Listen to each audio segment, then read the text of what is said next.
Alright, let's talk about Ready or Not 2. Here I come and what the directors learned from Scream 6, because honestly, this is one of those behind-the-scenes insights that makes you go, oh, that's why it works so well. But first, let me hit you with a question. Why do sequels so often feel like cash grabs instead of genuine expansions of the story? It's a problem we've all noticed, right? Well, Matt Bettinelli-Olpin and Tyler Gillett, the minds behind Ready or Not 2, seem to have cracked the code, and it's all about mindset. Here's the thing. After working on Scream 6, they brought over this idea of taking a wild left turn with the sequel. Personally, I think this is genius. Instead of resting on the success of the first Ready or Not, they decided to make the second installment feel like a standalone movie. What makes this really interesting is how they approached it, not as a rehash but as something that had to be as good as, if not better than, the original. In my opinion, this is where so many sequels fail. They rely too much on nostalgia instead of pushing the story forward. But these guys, they were like, no laurels, no safety net. That's bold, and it's exactly what the genre needs. Now, let's talk about Grace, the character played by Samara Weaving. She's become this iconic figure in horror. Her blood-drenched bridal gown is basically Halloween costume gold. But here's where it gets fascinating. The directors didn't just bring her back for fan service. They gave her flaws. Yes, flaws. What many people don't realize is that adding imperfections to a hero makes them more relatable, more human. It's not just about surviving the game. It's about what she's solving emotionally. This raises a deeper question. Why don't more horror sequels focus on character growth instead of just upping the body count? I mean, think about it.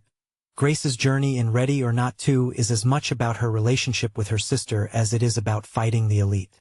That's a detail I find fascinating. It's not just horror. It's a love story wrapped in chaos. And speaking of chaos, let's talk about ensemble casts. These directors have a knack for juggling a ton of characters without making any of them feel disposable. How do they do it? Well, they cut anyone who doesn't serve a purpose. Sounds harsh, but it's smart. Every character has to bring something unique to the table. Even the unnamed butlers, yes, the butlers, have moments that define them. This is where I think a lot of filmmakers go wrong. They overcrowd the story with forgettable faces. But here, every character, no matter how small, has a moment where you go, oh, I get who that person is. It's like they're building a world where everyone matters. And that's not easy to pull off. Now, let's zoom out for a second. What this really suggests is that horror can be both fun and meaningful. I know, it sounds like a contradiction. But hear me out.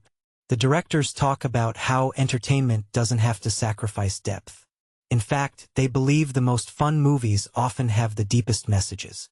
It's like they're sneaking in emotions while you're busy enjoying the ride.